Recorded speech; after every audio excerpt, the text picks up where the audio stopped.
Hi, this is Jeff Mitchell with the Golf Standard. Today we're talking about decision making and decision making as a routine. If you've ever struggled getting over a golf ball and really being able to commit to a swing, struggling with hitting your shots, and just never feeling like you're taking good confident shots, it might not be about your golf swing, it really might just be about the decisions you're making and your ability to commit to those decisions.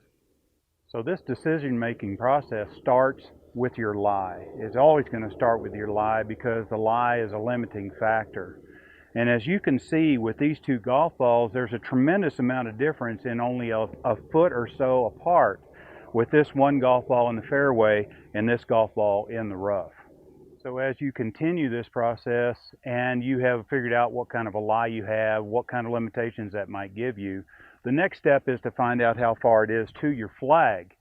Finding out how far it is to the flag, though, is not really the decision as far as distance is concerned. It really comes down to how far you need to hit the golf ball in the air. And that's where the lie comes into this. With a really good lie right here, I can hit the golf ball, good trajectory, spin the ball, and I can control the golf ball not only in the air but on the ground. With the golf ball in the rough, I might not be able to spin it as much, and I might not be able to control the trajectory quite as well.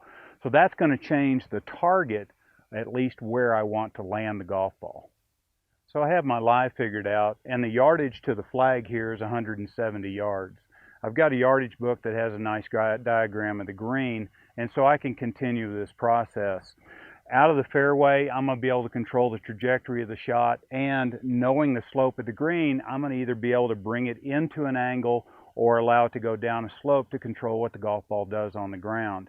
But I want to make sure that I know where I want the golf ball to land so that I have some control of it on the ground. This golf ball might be a little bit more difficult because I'm not going to be able to put the spin on it, but I can take a little bit higher lofted club, get this golf ball up in the air, land it on the front of the green, and let it roll out. The other factors that are included in this decision-making process would be I'm at 6,500 feet. So the ball's going to go a little farther here than it would at sea level. This green is about 8 yards below me, and that's going to make the ball go a little bit farther. I have just a little bit of wind coming downwind and a little bit right to left, and that's going to influence what the golf ball does in the air, and it's going to influence what the ball does on the ground. I also have a Titleist Pro V golf ball, and that ball spins quite a bit. So that will help me with this control. But as you go through all this process, hopefully once you get organized, put these things in order, you're going to find that it only takes you a matter of seconds to make a good decision. And then the only really important part is that you're able to commit to that decision, and that's really going to be based mostly on what your actual capabilities are.